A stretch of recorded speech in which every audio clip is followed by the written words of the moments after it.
Hi, I'm Brian Page. And I'm Rachael Page. Welcome to the Pages in the Bible.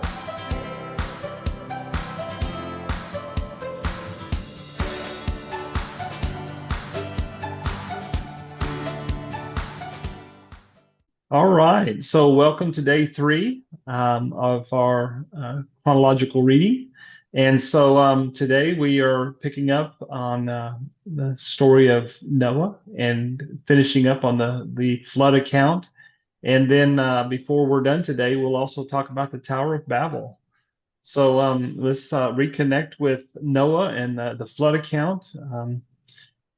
Rachel, what stood out to you in some of your reading today?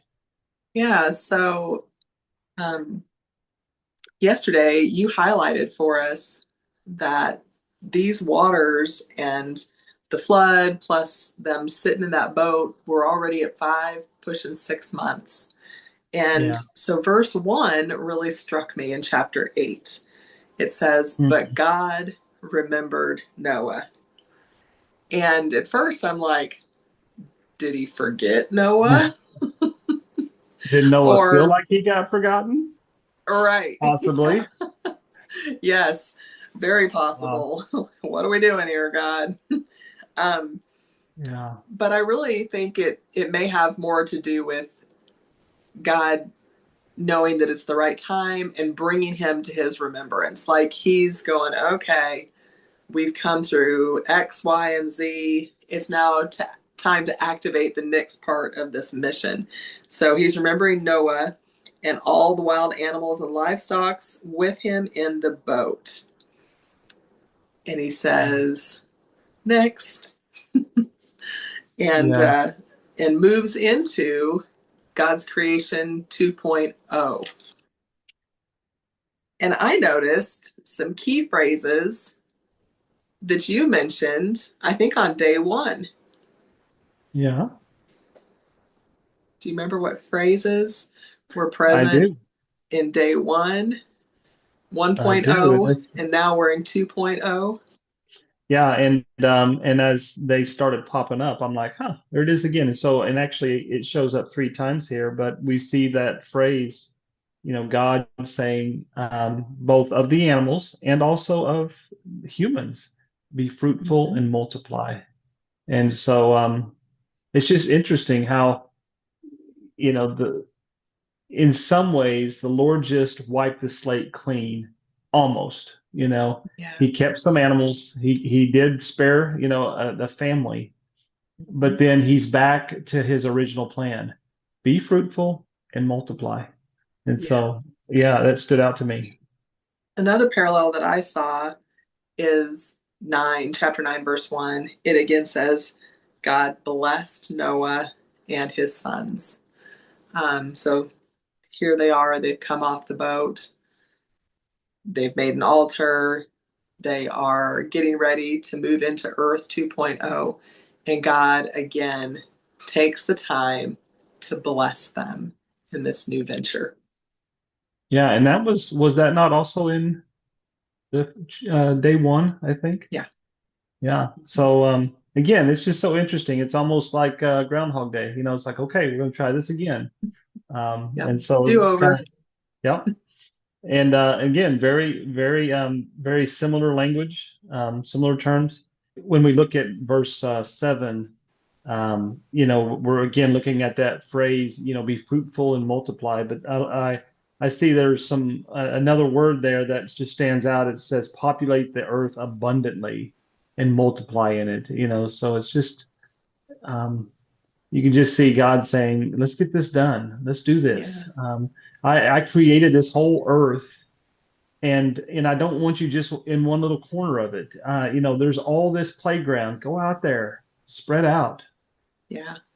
Get busy. Yeah. So fill the earth, abundantly repopulate.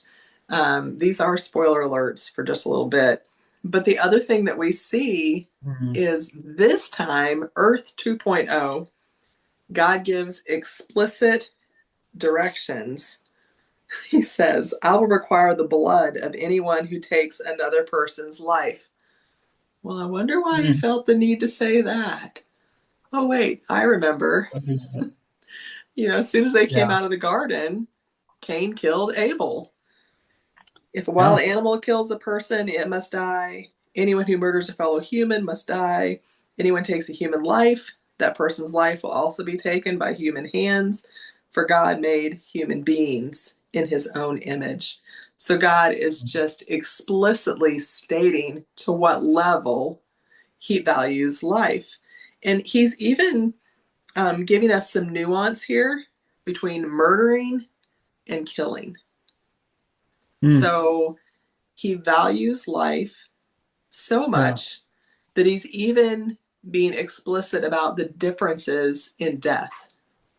So, I think back to that day one, and it is interesting that Cain, he killed Abel, and we see, his fear in that he was afraid he was going to be killed, and God spared him.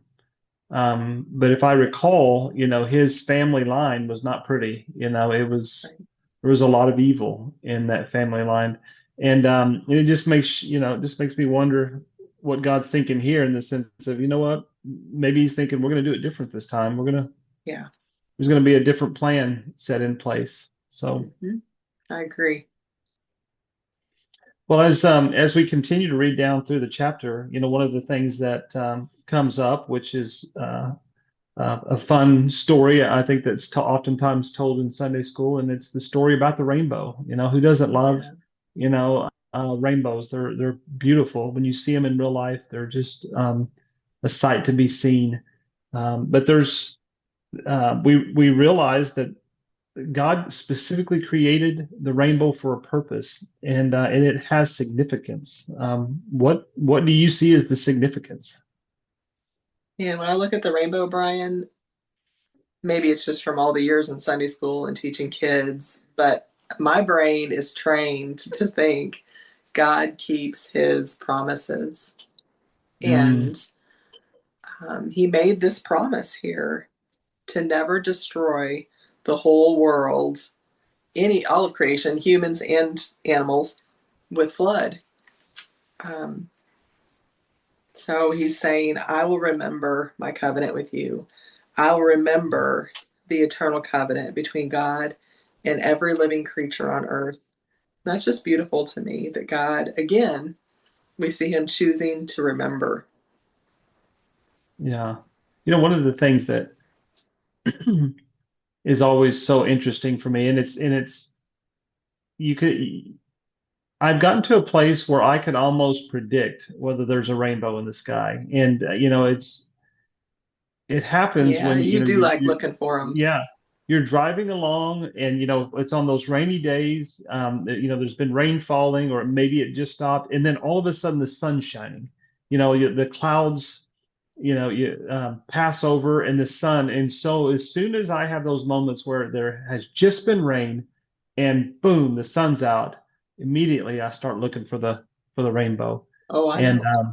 yeah, and oftentimes I look from wherever the sun is, I look back toward the clouds, and that's usually where I see the rainbow. And so it's Mm-hmm. just it's interesting that it's not just that the rainbow shows up at any time, but it's when you kind of have the clouds, and it says here, I have set my rainbow in the cloud, and it shall serve as a sign, a covenant between me and the earth. Um, but the sun is what illuminates it, so Yeah. it's fun. I just think that a rainbow is evidence that our God is playful. Yeah. Like how creative that um, the water is what flooded the earth, what caused this whole Earth 2.0, Mm, this reset to come. And then he uses a water droplet and shines his sunlight through it to make a prism. And we never know where it's going to be. Like you got to look around for it. He didn't say, oh, when I set my cloud in the sky or the sun in the sky or when you see the moon. It's something that just, you never know when it's going to come.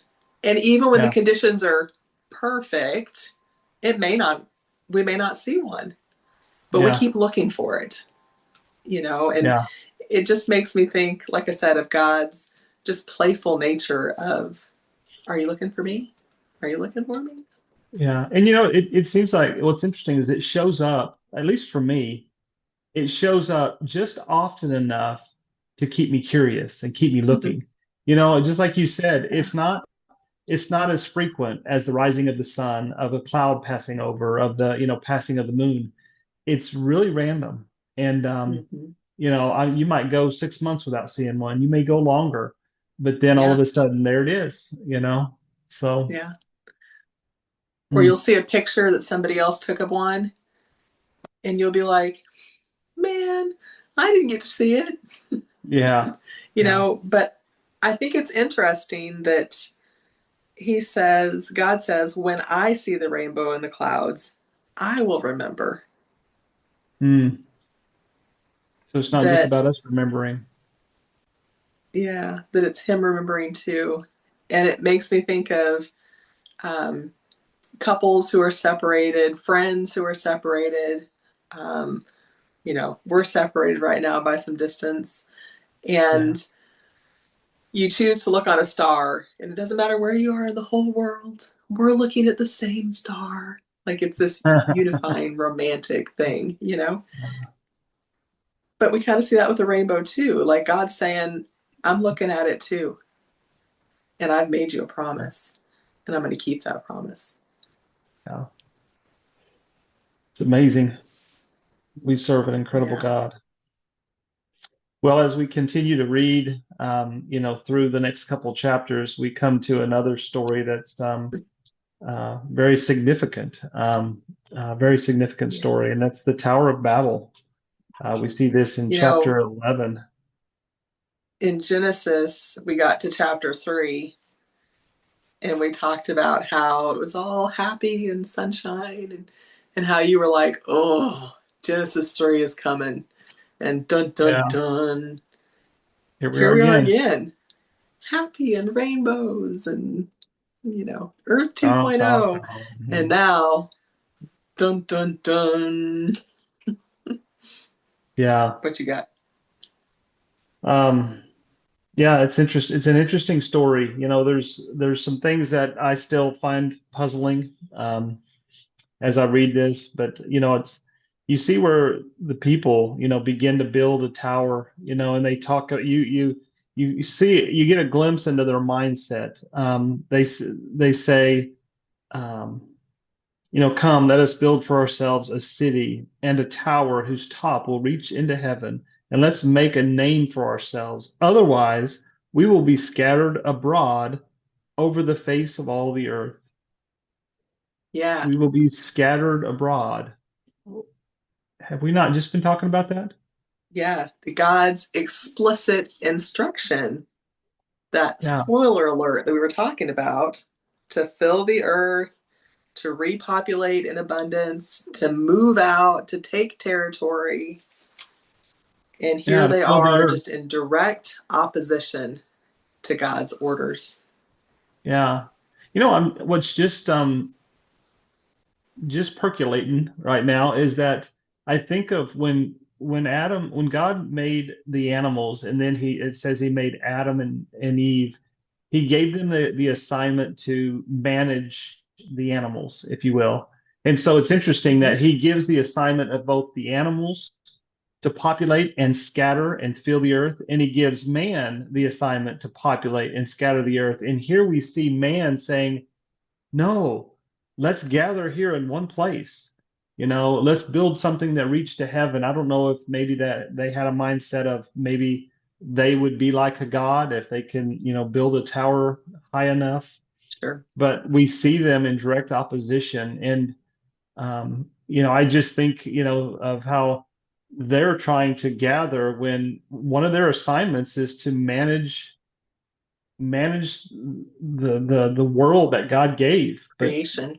Yeah. yeah, creation, but they're potentially leaving the majority of the world, without that management, if you will. I don't Yeah. know that That's a there's good anything point. significant in that, but it's just an interesting thought. Well, and, I'm just struck by the fact that we can't see the big picture. We don't know all the rhyme or reason. But Yeah. as I read the Bible, I come to know the character of God more, and I come to trust Him more. And if Hmm. God gives a command, like he gave to Noah to build a boat, he looked Yeah. crazy in front of all these people, no water anywhere close. But there he was doing it Yeah. because he trusted God. He believed in God's character. And so here these people are demonstrating that they don't trust God. They aren't going to obey his commands. Yeah. And even though I don't understand all the nuance Yeah. of the significance of that, I know that God had a purpose. And we see that God went ahead and fulfilled his purpose in 11, verse 8. In that way, the Lord scattered them all over the world. Yeah. We see just before that where he was able to accomplish that by confusing their languages, Yep. and I can just see that. What an interesting moment to where people might have been talking to one another, then all of a sudden they're speaking a different language to one another, and you can imagine that they, as they're talking, they're like, wait a minute, that person over there is still speaking my language, but how come yours just changed? I can't understand you.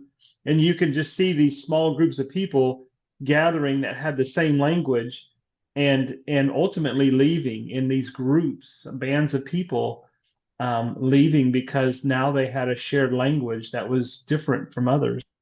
Just such an interesting picture of Yeah. how that all must have happened. Um, but he scattered them, and like you said, was able to accomplish ultimately what he was after. One of the things that we see happening today is we almost see a return to Babel mindset. You know, Something that stands out to me is that technology is is allowing us to begin to speak one language again, and just makes me wonder what that means in God's planning, in God's timing. Because Yeah. this didn't work out well for people, back in that day. So I Yeah. don't know. Well, it certainly slowed the progression Yeah, of getting to this point in time. So, yeah.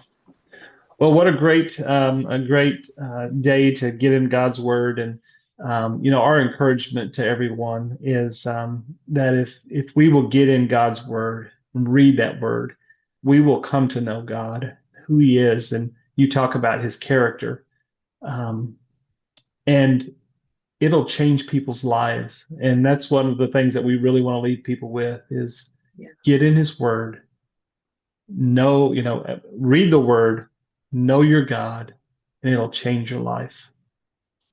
Amen.